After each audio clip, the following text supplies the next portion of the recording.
I am recording a podcast with someone who was once FBI's most wanted cyber criminals, committed over 39 felonies. Well, I've lived a life. If you've heard of the dark web, he basically created a marketplace for cyber criminals. I grew up knowing how to do shoplifting, traffic drugs, grow marijuana, commit insurance fraud, burning homes for cash, breaking and entering, illegally strip mining, document fraud, you name it. I had some sort of experience with it. Brett has actively helped the US government catch over 300 cyber criminals in the last year. I still refer to myself as a criminal today. I'm just a criminal that does not break the law. WhatsApp says that the messages are end-to-end encrypted. How true is that? You have to be able to trust the owners of WhatsApp. Do you?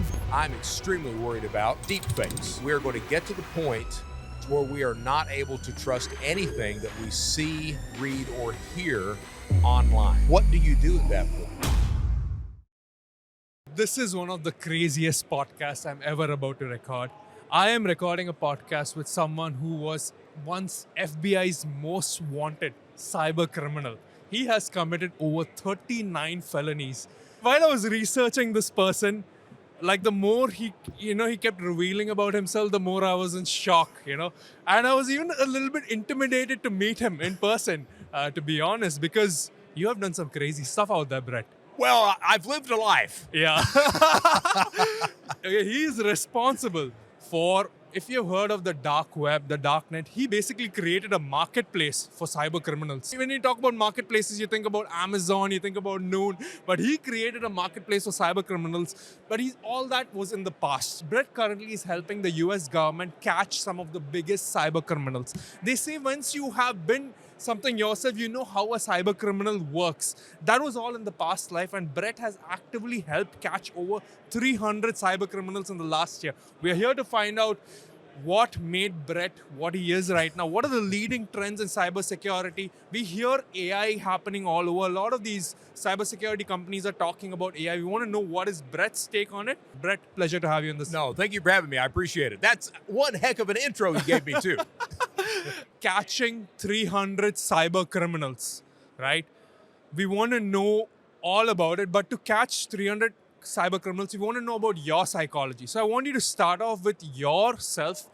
What made you capable enough to understand the psychology of these 300 criminals you helped caught? What made me who I am, Yes. huh? The best way to explain that would be to say, hey, I began my life of crime when I was 10. All right, 10 years old. I'm from Eastern Kentucky, and that leads into it too, because Eastern Kentucky is one of these areas that if you're not fortunate enough to have a job, if you don't already have it made, Correct. You may be involved in some sort of scam, hustle, fraud, whatever you want to call it. My mother was basically the captain of the fraud industry there. I saw a couple of your interviews just for the audience to know. Brett and his mom. When you think about moms are supposed to show the good habits. But Brett used to shoplift with his mom. Yeah. Right? In fact, your mom was leading shoplifting operations for you. My mom had the criminal mindset. She was a criminal in the family. My father was the guy who just let it go on without stopping anything. My mom leaves my dad. I was 10. My sister Denise was 9. She used to leave me and Denise home for days at a time. So my life of crime, I was home. We didn't have any food in the house. My sister, not me, my sister walks in the house one day. She's got this pack of pork chops in her hand. And I'm like, where'd you get that? She's like, I stole it. And I'm like, show me how you did that. So she takes me over. She shows me how she's stealing food. And when you're 9 years old, the way you steal food is you stuff it down your pants. 100%. So I'm like, hey, that's the best idea ever. Let's do that. So we start stealing food. Well, across the way is Kmart. Kmart's got a lot more than food. They got books, games, jewelry, music, toys. Right. Yes. We start taking it all. How would you steal the larger items? Small items can be put down your jeans or in your pockets, but what about larger items? Thank you for asking that. So we're stealing food. We get to where we're wanting a sandwich. Well, you can't stuff bread down your pants because you don't want a squished bread sandwich. Kmart was across the way. I go into Kmart, get one of the zip-up hoodies off the rack, take the tags off of it, wear it out, and get it out. And to answer your question, the way you steal bread is you stuff the loaf of bread down the sleeve, throw the hoodie over your back. You mean at the back? Right. Oh, perfect. The way you steal an Atari or an Intellivision or a ColecoVision is you take that same hoodie and you just carry it with the thing right there. Oh, so wow. no one sees that you're walking out with that, or the cassettes, the video games, what have you. You don't see that stuff. So mom comes home. She sees the stuff we've stolen, asks where it came from. I stand up. We found it. She's like, Sure. no, you didn't find that. My sister Denise, she never lies. She stands up. She's half proud about it. She's half pissed off about it. We stole it. My mom, show me how you did that. And she A proud mom. Yeah. You She know, joins us. Not only does she join us, but she calls her mother to join us as well. And that's where it begins right there. So you're wanting to know how I've got this mindset or understand the psychology of criminals. And it's because I was one, starting at 10 years old. And as I grew up, I'm not trying to say my childhood is the cause of me breaking the law as an adult. That's not true. My choices as an adult are mine. When you're a child, you can't help that. I grew up in that environment. You had your mom, you had your grandmom supporting crime. Well, it was every single member of the side of the family. So you would think that this is okay. Yeah. You know, like, though society may tell you, but we are heavily influenced by how our parents are around us. I'm heavily influenced by that. So, yeah. Now, I will tell you now, at 10 years old, I knew that I was stealing. I knew it was wrong, okay? But I didn't really give a damn. But it was making your mom happy. You know, sometimes as children, you want the approval of your parents. And your mom saying, like, show me how you stole. Teach me how you did that. I think that's approval in a way. You know, if the parents are doing it, you're going to do it. Yeah. That's what you're going to do. Got it. So I grew up knowing how to do shoplifting, how to traffic drugs, how to grow marijuana, how to commit insurance fraud. So faking stolen cars, faking accidents, burning homes for cash, breaking and entering, illegally strip mining coal, document fraud, you name it. I had some sort of experience with it. I branched off on my own. I faked a car accident to get the money to get married, moved from Hazard, Kentucky to Lexington, Kentucky to go to university. And there's where I get into internet crime. I was running around Lexington doing all these little street hustles and frauds, not doing it really well. Found eBay, and man, did I like eBay. I liked eBay a lot. Didn't know how to make money on eBay. Yeah. Back then, Bill O'Reilly, that Fox News host, he hosted a tabloid news show called Inside Edition, and they were profiling that night Beanie Babies. For those who don't remember, Beanie Babies were these high-dollar stuffed animal collectibles in mid to late 90s. The one they were profiling was called Peanut, the Royal Blue Elephant, selling for $1,500. I was sitting there watching it like, shit, I need to find me a Peanut. So I skipped class the next day, start going around all the shops looking for Peanut. Takes me, idiot here, 3 hours to figure out, well, he's not in the shops. He's on eBay for $1,500. But they did have these little gray elephants for $8. So what do? You buy the gray elephant for $8. You stop by another store on the way home, pick up a pack of blue dye, go home, try to dye the little guy. Turns out they're made out of polyester. They don't hold dye very well. Get them out of the bath. Look like they've got the mange. But here's the thing. I ripped the lady off for $1,500. Found a picture of a real one online, posted it. She thought I had the real thing. She wins the bid. As soon as she wins the bid, social engineering kicks in. And this is what's important. You have to understand that for most cybercrime to succeed, you have to have social engineering, all right? So I didn't want to be on the defense of that conversation. I wanted her on the defense. So I sent her a message. Hey, congratulations, you win. But we've never done any business before. I don't even know if I can trust you. Exactly. What I need you to do, go down to the post office, pick up a couple of money orders totaling $1,500. They're issued by the United States government. They protect you, they protect me. You send me those, I'll send you your animal. She believed that. She sends me the money orders, I cash them out, I send her the animal, get this phone call. I did not order this. My response was, lady, you ordered a blue elephant. I sent you a blue-ish elephant. Right there is the first lesson of cybercrime. It was the first lesson 20 years ago. It's the first lesson today.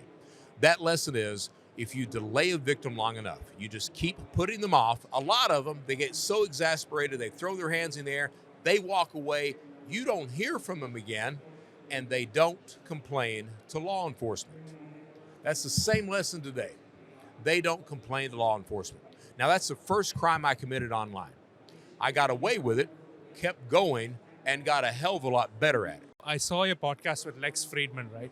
You know, as a kid, you mentioned that you were committing crimes because you had to, right? As a way to make ends meet. Yeah. But once you got into cybercrime, you did it because of that passion.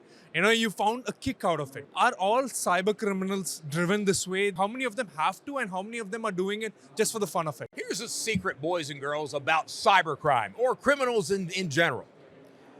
Yes, I may feel compelled or think that the only thing I can do to feed myself or my family is to steal food or commit a crime and get cash to get that food.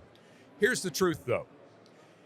If I'm stealing food, I'm not going to steal cheap food. I'm going to steal steaks and crab legs and all this other stuff because the consequences are the same. It's never been about just making ends meet. When you're a criminal, you're going to take the best that you possibly can. Okay, so that's Cash out the most expensive way possible. always. Why would you take something that's $1 if you can take something that's 500? You take the 500. Right. Always. So okay? I have a question for you, right? Okay. Imagine you can enter any Kmart, Sears, or think of the biggest shopping mall. I just want you to role play with me over here. Okay. Sure. There is a criminal who's given 1 minute free access to pick up whatever he wants from any grocery store. In that 1 minute, what should that criminal pick up so that he cashes out the maximum? If you're in a grocery store, you should pick up the filet mignon and the crab legs. What about the gift cards? Gift cards aren't activated. They don't have any money on them. So Okay. the way to cash out becomes difficult, Right. right? Because I always thought that you have these Amazon gift cards, because as a criminal, you also have to think, what is the easiest that I can, hide the thing. Sure. I don't want to pick up huge items Sure. which I cannot carry in my pockets. I thought gift cards are always a great way to do that, like this Play Store, Amazon Store. If the gift card has money on it, yes. The problem is that you go into the store and that gift card says it's got $50. It doesn't have $50 on it until the cashier activates the card. Got it. So yeah, you can take that card all day long. It's not worth anything to you. Okay, so that's So the issue companies there. have safeguarded themselves. Companies know that, like people may come and steal the stuff, so they have safeguard. Okay, Right. perfect. Go on with your story, bro. So the Beanie Baby's the first crime, and I kept going from there. I get to where I'm selling pirated software, pirated video games, Adobe software, Microsoft software. That leads into installing mod chips into first gaming systems so you can play the pirated games, then into cable television boxes so you can watch all the pay-per-view, and then finally into programming satellite DSS cards, those 18-inch RCA systems, those small satellite systems. You can pull the card out of it, turn on all the channels. I started doing that. What happens is I'm ripping so many people off that I want a fake driver's license to open up a bank account to launder the money through that account so no one knows who I am. Absolutely. I have no idea where to get a fake ID. So I get online, look around, think I find a guy, send him $200, send him my picture. The dude rips me off. So you got ripped off by someone. And I deserved it. Let's be fair. I deserved it. And I think it's interesting to bring out a fact that, if you are a criminal, right, you don't want to be, and I saw this in your podcast, you don't want to be doing crimes in your own name.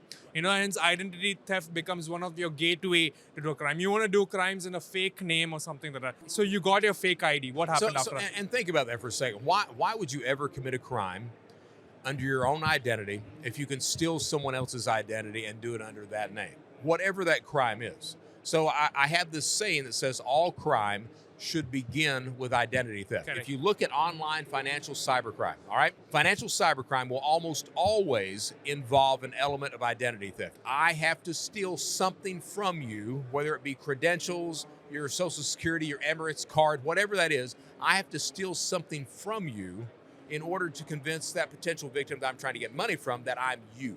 All right, so identity theft matters in these cases and environments, okay? So what happens is I get ripped off on the ID.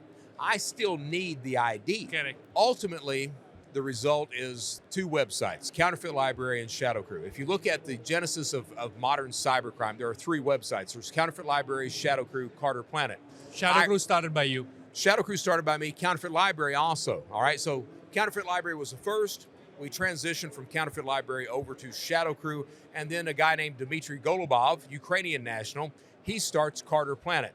Those three sites together are what create today's cybercrime as we know it. And I want you to highlight something, right? Like in your podcast, you said that most crimes are financial based, right? You need three things. One is gathering data, one is committing crime, and one is cashing out the huge amount that you've done. And at that point, when you were starting out this, there didn't exist. You mentioned that one person cannot do all of these things, right? So tell us about the problem that existed from a criminal's point of view at that point. How, like, because criminals also do have problems, right? Like, and you were addressing criminal problems. And make no mistake, I still refer to myself as a criminal today. All right, I'm just a criminal that does not break the law. I choose to help people, not hurt people. Yeah. But I still have the criminal mindset. I still have the temptations. I still am a criminal. I just don't commit crime. There are 3 necessities to successfully committing online crime, and you just named them. It's gathering the data, it's committing the crime, and then finally it's cashing that crime out. All 3 of those things have to work in conjunction. If they don't, the crime fails. The issue, as you pointed out, a single attacker, a single criminal can't do all 3 things. He can do 1, sometimes 2, but rarely all 3. Now, why is that? You have to understand that it's never a single attacker online. It's never one person that's hitting you or your company. There's a group behind that. The reason is that first is a skill gap.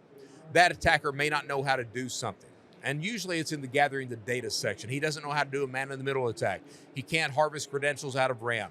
He can't do a side SQL server attack, whatever that is. He doesn't know how to launch a phishing campaign or steal credit card details or whatever that is. Or he can, but someone else is better. So he lets the marketplace fulfill that need. That's the primary function of the marketplace, okay? The other problem is that it's a problem of geographic location.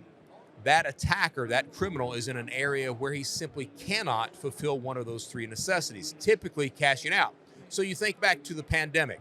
In the United States, we had a lot of pandemic fraud. The government had a lot of programs instituted to try to help people that were unemployed, that were about to lose their homes, all these other things. They instituted these programs at speed and with no security in place whatsoever. So it was wide open to any criminal that wanted to profit, and they did. It makes sense also, right? During the pandemic, I think the cash usage reduced a lot, and a lot of people were transacting digitally. So that's a perfect time for a cyber criminal to step in. And if you realize there's no security in place, it makes it even easier at that point, okay? Right. So you had a lot of crime that was committed by the Ukrainians, by the Russians, by people down South America and Brazil, targeting those U.S. programs. They could file the claims, they would be approved for the claims, but what happens if you're in the Ukraine or in Russia and you go to withdraw that money from an unemployment claim in California, yet the money's being withdrawn in Russia or the Ukraine?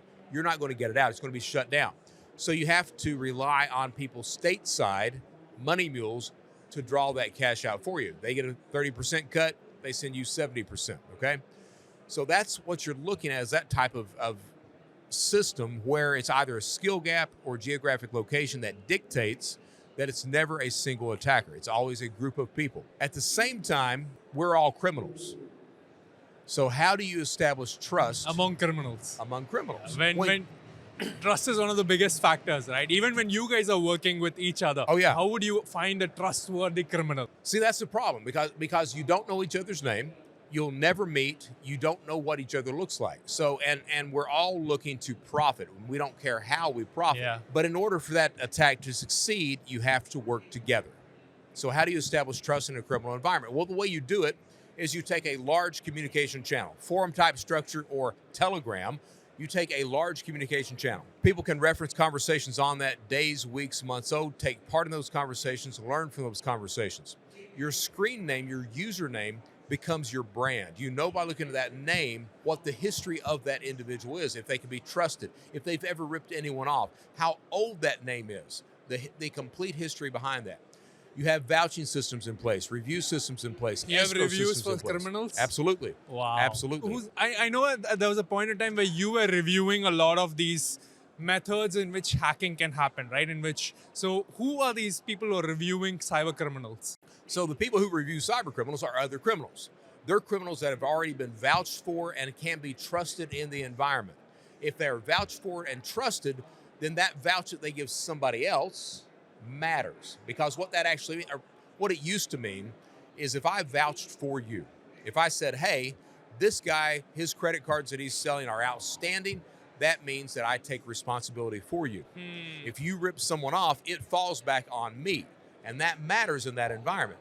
That creates trust in that environment. And it sounds, I resonate so much with real life, right? For example, people ask me constantly for job referrals, they refer. And when you're referring someone over there, and if they don't perform well in the organization, that reflects It's bad on back on you. you. That person would never ever want a referral from you ever again. They'll be like, or they won't trust a referral enough. So I'm always looking carefully, right? Like I just don't refer just anyone. It's ironic to see that the same thing applies over here also, but it makes sense. Absolutely, absolutely. Trust matters, and you alluded to that a second ago. It not only matters with criminal and criminal, but for me to victimize you or an organization, I have to establish a degree of trust with that potential victim, whether it be a person or a company. If I can't get them to trust me, they're not going to give me information, access, data, or cash. So the entire idea of security should be figuring out what that weak point is. What does it take to get you to trust me? Design security around that. Amazing, amazing. Most of the internet users are using internet for the good of the internet. They are not going into dark web. I personally do not know how to even access dark web. You want to find out? Let's say it for the sake of so that people do not access these places. Sure. How are people accessing dark web? What is it all about? So the dark web is called the Tor browser, the onion router is what Tor stands for. So, and the way it works is you've got your IP address, the actual like home address of your computer. That's your IP. And then it's wrapped in layers with other IPs, like layers of an onion. That's why it's called an onion router. Now that was created by the United States Navy. So the US Navy created the dark web. They did. And they did it so that intelligence operatives could communicate with each other without being identified. So it was created for a very good purpose, okay? What happens is the U.S. Navy says, hey, this is a really strong system that we have. So we're going to make it open source. We're going to release it so that the public can use it. And the reason that they did that is because you have people that are behind other countries' firewalls. You have whistleblowers. And they wanted to be able to protect these people and for these people to be able to access real information. Another good thing. All right. Was it called dark web when it released, or the dark web was a term which later on came on? I think it was called something else. Dark web comes later. All right. It was originally just called the onion router. Okay.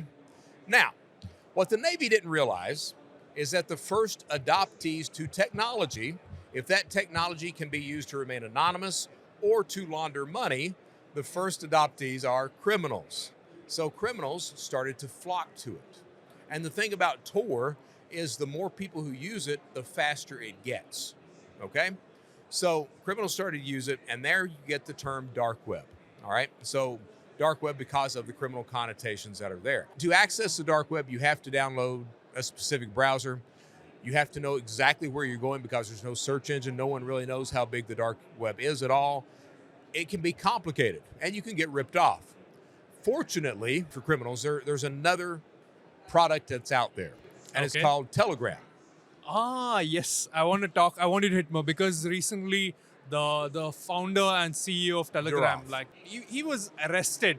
I think when he was right from his jet when he flew down to France. Right, if I'm not wrong. They picked him up. Yeah, because they picked him up. He was not giving any information over at all to law enforcement. And how true is the fact that criminals would access Telegram? Like, these were the statements made. These were the charges levied against them. Right. But how true is it? Because you come from the industry. You actively helped catch 300 Sure. of these criminals. Off Telegram. And so you caught these 300 criminals on Telegram? Yeah. Tell us more.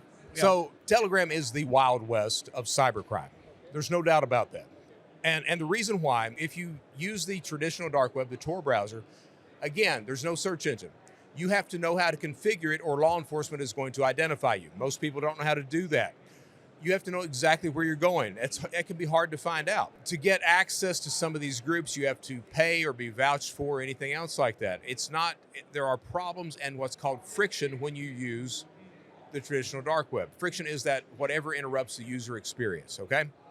Telegram doesn't have that. Telegram is encrypted. Telegram is an app that you can use on your phone or your browser. It's very easy. It's got a search engine. It's very easy to use to build new channels. Because of the lack of friction on Telegram, its ease of use, we had a very uneducated, low class of criminals that were coming into Telegram. They had what would be called very poor OPSEC. All right? They didn't know how to shield their identities. and they talked a lot. The good thing for them was they didn't really have to know how to shield their identities because Telegram was doing that for them. Anonymous, yeah. Right. So Telegram would not share any information at all with law enforcement. That's why Pavel was picked up in France. All right. Which he later agreed that, yes, we are now going to share information with law enforcement. When that's going to happen, we don't know. What that's going to look like, we don't know. So are you telling me a lot of people, once he shares all the information, a lot of cyber criminals will be caught in the process? Maybe. It depends, again, on what Telegram is going to share. Just because he says they're going to turn over data, we don't know what that looks like. Law enforcement doesn't know what that looks like yet. Makes sense. Okay. I have a question for you. You know, now I am not an active user of Telegram, Okay. right? But I love Telegram. I think it's outstanding. But I've seen encryption happen on WhatsApp. You know, WhatsApp says that the messages are end-to-end encrypted, right? Like WhatsApp themselves cannot read the message what someone has sent to someone because of the whole encryption ID they have in place. How true is that? Well, you have to be able to trust the owners of WhatsApp. Do you? I mean, I am sharing some pretty confidential stuff on WhatsApp. I have to be honest, you know. Most people are not. Most people who are worried about that are simply cheating on their spouses. Right? I mean, honestly. That's what they're using. Right. Okay? So most WhatsApp interaction is not really proprietary data. Most people use Signal for that. Okay? Which Signal's hardcore. Okay. Signal is like, it offers the same kind of security to people. Except, yeah, they're hardcore. They mean they don't share anything. They're not able to share anything. They don't have the keys to unlock the encryption, anything else like that. Now, Telegram does. Most people think that Telegram is end-to-end encrypted. No, it's not. It's end-to-end encrypted with private messages, those direct messages that are marked for that encryption only. The other encryption that's there, Telegram absolutely has the keys to unlock that. Oh, wow. So I'm just waiting for the repercussion. If Telegram actually shares that data, there's going to be a lot of people. So I had this conversation with law enforcement recently. So what does that look like? Are you going to arrest all those people? No, you're not. In that investigation that I was involved in last year, we arrested 300 people. That's great. But you could have arrested several thousand. The problem is that there's simply not enough logistics to be able, or infrastructure, to be able to prosecute all those people. So you pick the upper tier people is what you do. And you hope that sends a message to everyone else down the line. I think it makes sense, right? Like pick the topmost people who are causing the most financial harm in any country. Like I think the people who are making the most money are the ones who are often attacked. I agree. So I think, I think as a cyber criminal, it would be smart that so here's the issue, right? As a cyber criminal, you're trying to build reputation, like you said, because you want other cyber criminals to work with you. Right. But at the same time, as a cyber criminal, I don't think you want to reveal how much money you're taking in because the government is going to come after you. You're right. A smart criminal would certainly not. Why would I tell anyone how much money I'm stealing? Yeah. Okay? But some of these crimes, if you think about the motivations for these attacks, status, cash, ideology, that's status. Boy, that's a big one right there. Because if I can impress my criminal peers, I gain their respect and I get profit from that, okay? Right. The problem is that a lot of these criminals, they have no skill. They're using off-the-shelf products and services. They're reading tutorials, and they're highly successful committing crimes just by doing that. Right. They're making a lot of money. Tutorials. Criminals are reading tutorials and they're making... Yeah. Wow, okay. But they're stealing a lot of money doing that. So if you're like that and you have no real skill, but you're stealing a lot of money, how do you gain the respect of your peer? You have to reveal a few things. And that is why you can go on Facebook and YouTube and you see these people that are rapping about all the money that they're stealing and they're showing the stacks of cash because that is the only way they can gain status in that environment. All right, so all of that matters. There's always a reason for everything that you see across the board, okay? It may not make sense to you. It makes perfect sense to them. Oh, 100%. Thank you for sharing all that. You're basically broken down multiple things, right? Like how people We're operate. going all over the place. We are going all over. But, I think there is some structure towards this. What are the latest emerging threats that you see, right? Like, for example, in one of your interviews that you mentioned that 90% of the attacks that happen are known attacks, Right. And people who are trying to do unknown attacks, day zero attacks, which have not happened. Like you don't advise criminals to do that because they'll go broke doing it. It's better to do known attack. But what are these emerging threats which are coming out right now, or the world has to be prepared for? So, every December end of year, you've got on LinkedIn and some of these social media channels, you've got the predictions of the next year. And every single year, what I say is more of the same, only more. And the reason for that, okay, and there are new emerging trends. I'm going to go into that. But if an attack is successful, if I'm committing crime and I'm doing all right and there's nothing stopping that, why would I do anything new? There's no reason for that. So something has to make me move on or adapt to new technology or something like that. We largely don't see that. Now, that being said, there are new emerging things that are going on. I know that the industry is really big about talking about AI right now. That being said, I am not an AI fan. I think that the current iterations of AI are idiots. I think there was one of the founders said it's about as smart as a cat, and I'm in that camp. I really am. I don't like the chat bots. I don't use them. I'm not impressed by them. I know that people are, but I despise it. Most criminals are not using AI, even though you'll have security companies that will say, oh yeah, our studies are showing all kinds of criminals are using it. No, you're lying. They're not, okay? Now, what I am worried about are deepfakes.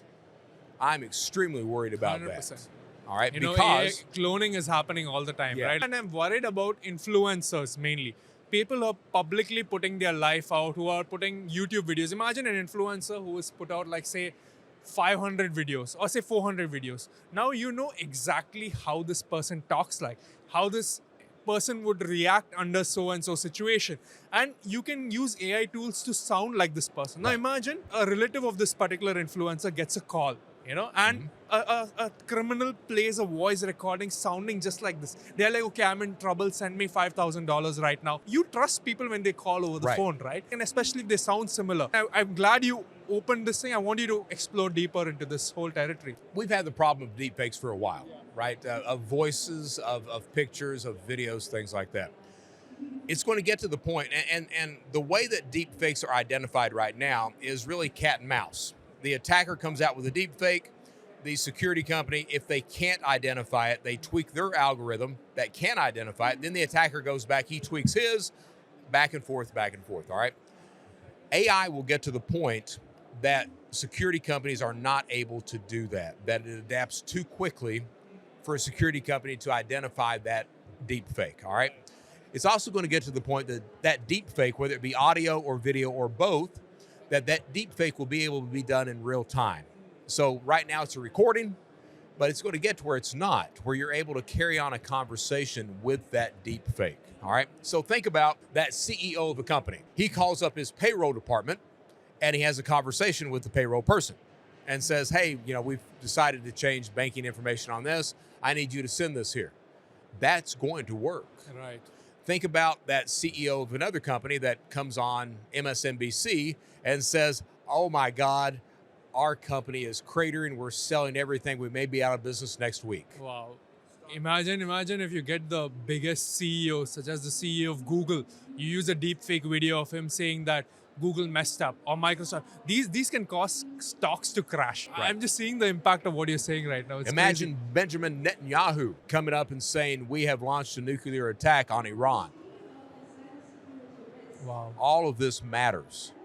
Now, the issue is that, especially in an online environment, the perception of truth is more important than the truth itself. Absolutely. Facts don't matter. What matters is what I can convince you of. I really am convinced that we're going to get to the point to where we are not able to trust anything that we see, read, or hear online. Absolutely.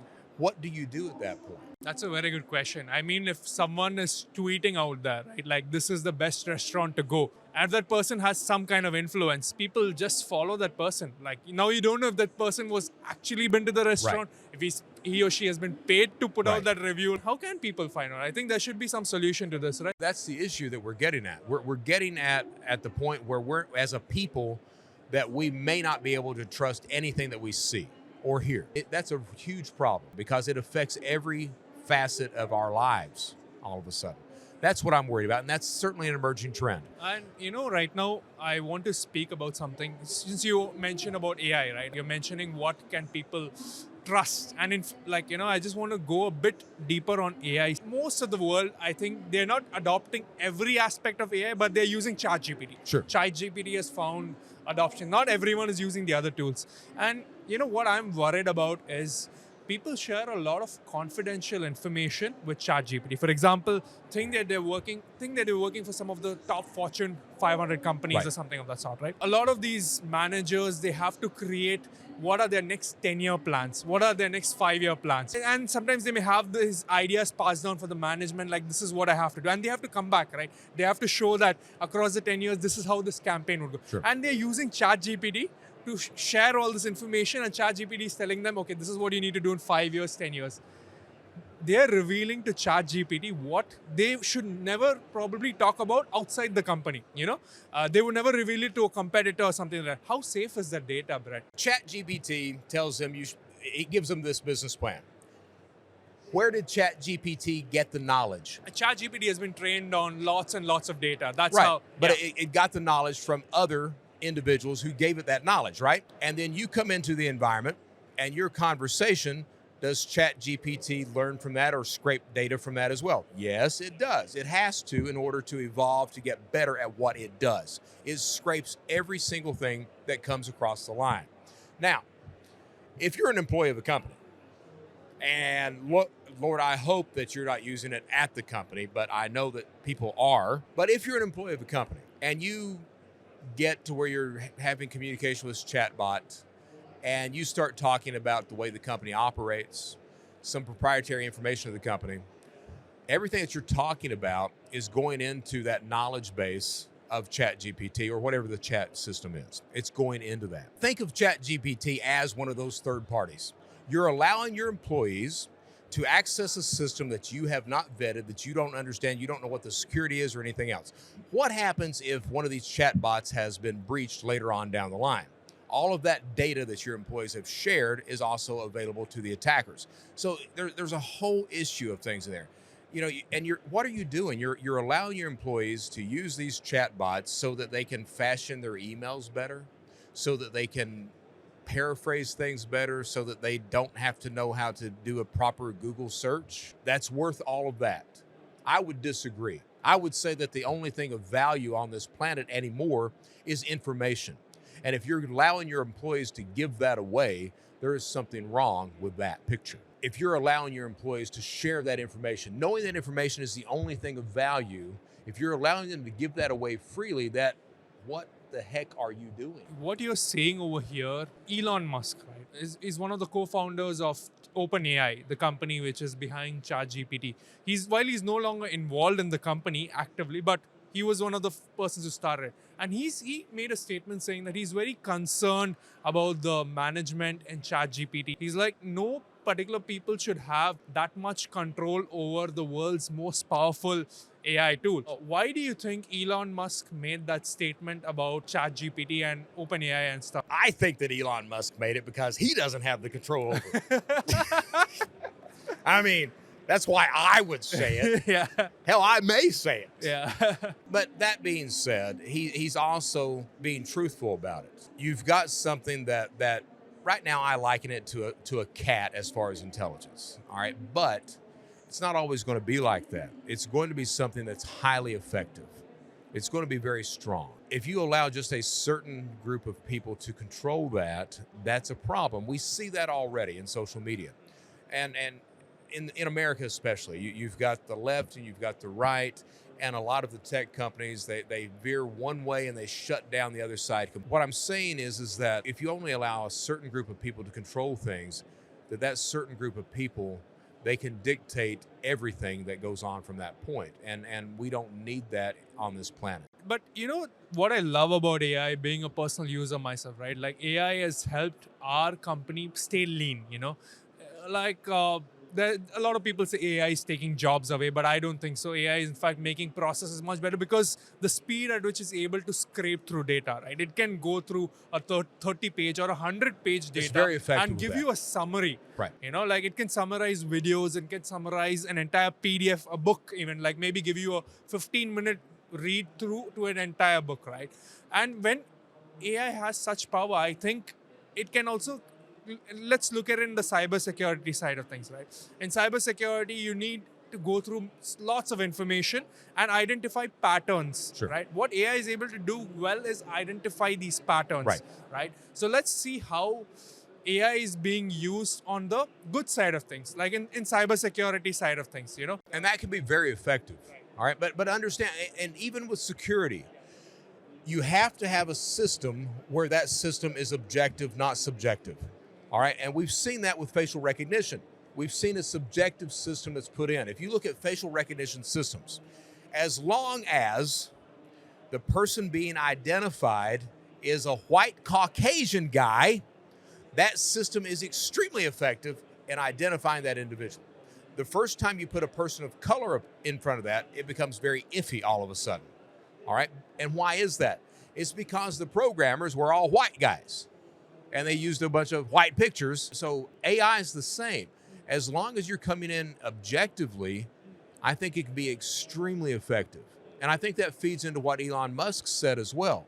You have to have enough people in there that everything is represented, that it's not veering one way or the other, that it's not subjective, but it's objective throughout. In the start of the conversation, we spoke about how creating another identity becomes crucial, especially for any cyber criminal who's looking to cash out and to be successful, or a group of people, right?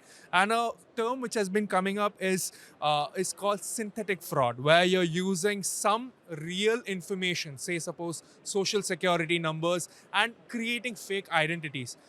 What is happening with regards to that, and how can organizations not issue bank accounts to say people who are coming up with this fake data, or issue a passport, like, you know, no, like government should not be looking at issuing passports to someone who's faking being someone else.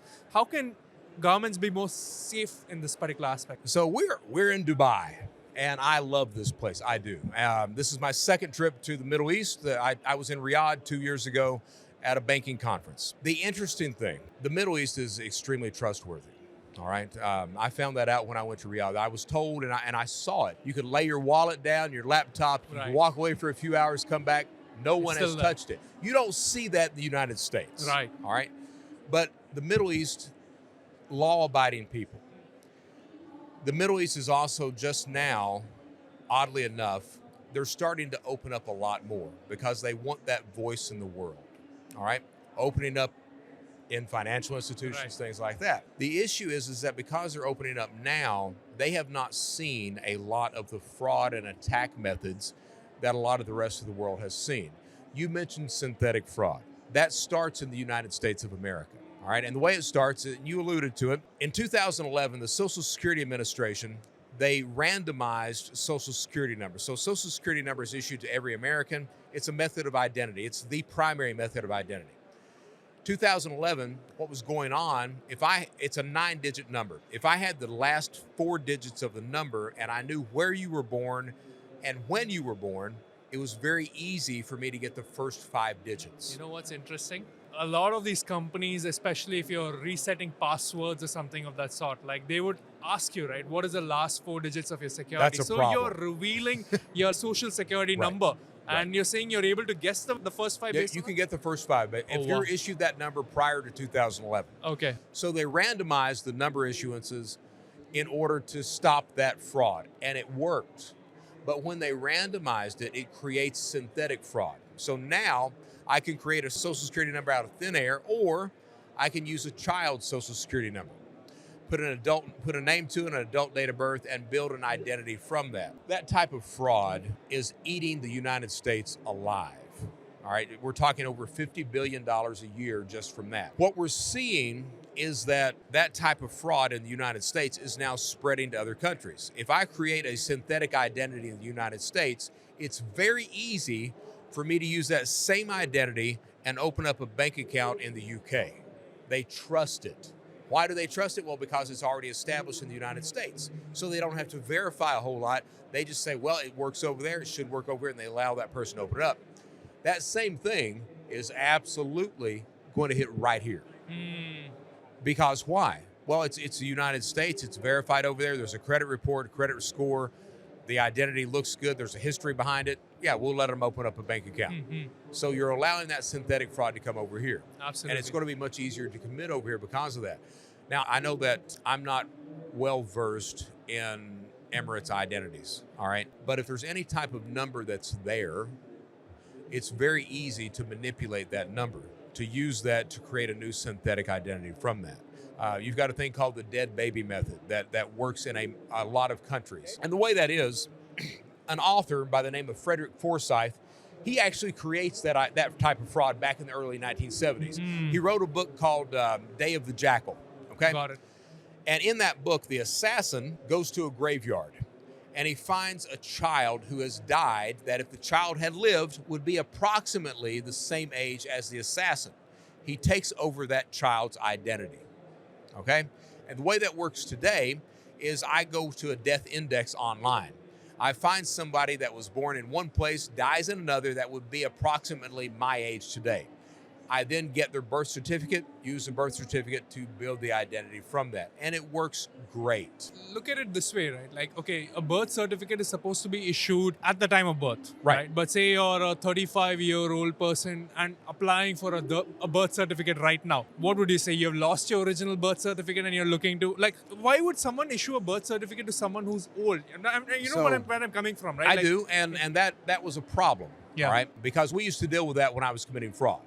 And what you would say is, well, my religion dictated that we didn't do that, and now I need that for this. Oh, wow. Okay? That it would tend to be something for religious reasons. Or even better, there are religiously, certain denominations or religions have their own type of birth certificate that they will issue. So you would have one of those, all right? And then you would walk into an actual government facility and get a real birth certificate from that. And you could do that up through your 30s. Wow. Okay? That's difficult to do. So what you tend to do if you're a smarter person and you're in a country that has not seen this type of crime before is you do the dead baby method.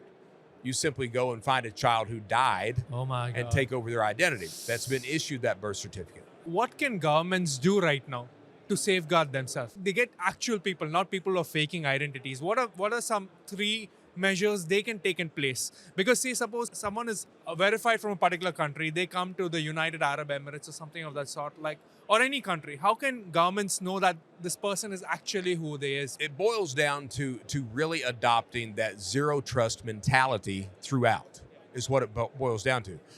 We have a system, most systems are siloed type systems, all right? Criminals have figured out long ago that the way you would take advantage of a siloed system is you defraud each silo based upon its own merits. And then you chain those together to defraud the main topic or the main subject that you want to defraud, okay? So if you're looking at identities coming in from other countries, it's important not to trust any of them, to make sure they are all verified throughout. And that's not happening. What's happening is that silo of that one country has already been defrauded. And the criminal is using that to gain access to other countries across the board. You have to adopt that idea of we don't trust anything coming across. Prove to me that you are who you say you are. Right. Scams have become super sophisticated these days, you know what I mean? Super sophisticated to the point like certain emails I think a lot of people open. A lot of people are using these e-commerce websites like Amazon or Noon or other websites. And you know when an order is delivered, you get a trigger, right? Your order has been delivered. And most people would read this, or a refund has been issued. Right. Think about these creative emails. And I think criminals are using these emails, you know, because they know that they have higher open rates. Right. And I'm surprised to see how sophisticated they're getting. What are the other sophisticated ways that you're seeing cyber criminals, you know, probably do a phishing attack on someone or any other things that you see happening? What I would say is sophisticated is the social engineering aspect of those things. There's a difference between a white hat, a gray hat, or a black hat Right. social engineer. If you take a white hat that's doing social engineering, they're going to be very big about things. They want to impress people. They want it to be a big show, all right? Gray hats are much the same way. A real social engineer, it's all about doing the smallest thing that results in what you need to happen. You don't want to cause a ripple. You don't want that potential victim to realize that they were conned. You want them to think that they made that choice of their own freedom. That's the difference in social engineering across the board. So when you're talking about these emails, you get that text message. In the United States, I get text messages saying, hey, a package has been diverted, or we weren't able to deliver it, so we need you to click on this link. That's believable. That's something that happens. Sometimes I don't get a package. Sometimes I have to go to the post office to pick it up.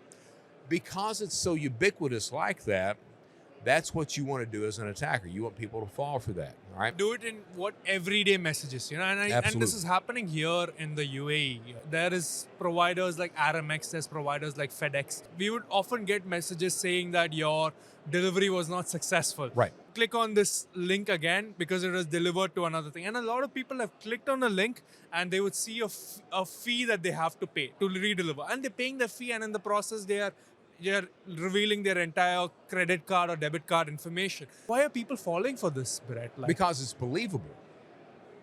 That's the thing. It's believable. And the awareness has not risen to the point that people are understanding that, hey, have you looked at the phone number? Hey, the post office does not charge you to redeliver your package. So that takes a level of awareness that has to be raised. And we're not seeing that really anywhere on the planet right now. But it needs to happen, all right? In the United States, we've got an issue with who's accountable and who's responsible for security. We've seen that same thing in the UK with instant payments, for example.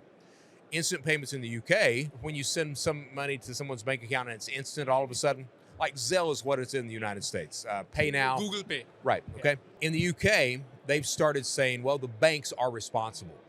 If someone is scammed into or conned into sending a payment to someone, it's the bank's responsibility, all right? The United States is not there. The United States is saying, well, no, it's the individual's responsibility. The answer is it's both. We have to get to that understanding. We have to understand that, hey, financial institutions, they have access to a lot more data.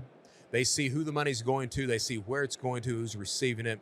They're able to see the devices that are being used, the IPs that's being used, the history on the accounts, everything else, more than I am as a citizen, all right? So they do bear some accountability.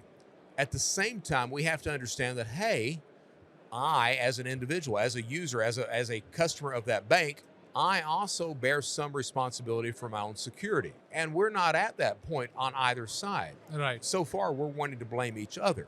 But the answer is that it's a both combined of us effort. are responsible. Got it. And we have to get to the point where we're understanding that and working together. Thank you for sharing all this information, Brad. We have been sharing a wealth of information, and I hope the information you have shared, I hope cyber criminals don't watch it and they understand. Like, wow, okay, this is what I can probably do. I can start using Telegram, or Right. I can start using, guys, use it for the good of humanity. I hope that happens, and I think I want to finally end this particular conversation with you sharing. You said that the market does not know much. Customers do not know much. Now, ordinary people do not know. What are some resources where people can go so that they can get educated on all this? I want it from both the people's perspective as well as for organizations' perspective, so that they can safeguard themselves from getting attacked. You've asked a very difficult question. You have, and the reason for that is that there's simply not a whole lot of information out there. Right. You can go on LinkedIn and you can read articles on fraud and scams. The news has that sometimes. A lot of the issue with awareness is that it has to be consistent throughout and persistent. If it's not, that type of training and awareness simply dies out over time. If I were talking to someone, I would say it's important to be aware of your environment. In the physical world, we have situational awareness. We tend to know if things are going wrong. For some reason, that does not translate very well to an online environment. But we need to understand that it should. We need to understand that whatever platform that we're on, whatever website we're visiting, that there are predators in that environment. If we can just have that understanding, I think that the awareness will automatically raise. Understanding at the same time, what does it take to establish trust with you? as a person or as a company? Is it a spoofed phone call? Is it some stolen identity information? Is it a password and login? Whatever that is, you need to be looking at that consistently and understanding this is my weak point. This is where they're going to try to get me. If you can understand that and have that awareness, I think you'll be all right. And from an organization's perspective, right? Like how can they safeguard themselves against, say, synthetic frauds and identity scams from an organization's perspective? Well, I think, especially if you're looking at identity, it comes into zero trust. It also comes into a layered approach to security. So as an attacker, I don't care what security you've got in place, I can get past it, period. So the idea is you layer so much stuff in there that it's not worth my time, effort, or cash to do that. I find a different victim, okay? You find an easier way to That's right. find it. That's right. That's what it's all about, Yeah. all right? So if you're doing that and understanding who's attacking you, why they're attacking you, what they're looking for, I think that you're doing things properly. There is no silver bullet for security, period. A really dedicated attacker is going to get access.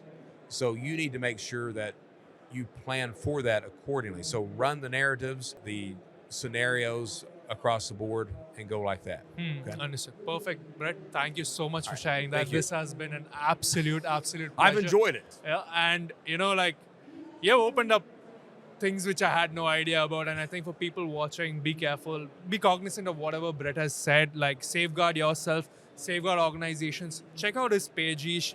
Brett himself runs a podcast, and check out his videos. There's no one source, but I think with someone who's been there in the industry for quite a long time, helped catch 300 criminals, like he knows what he's talking about, right? Thank you so much for watching this episode. We hope you found value.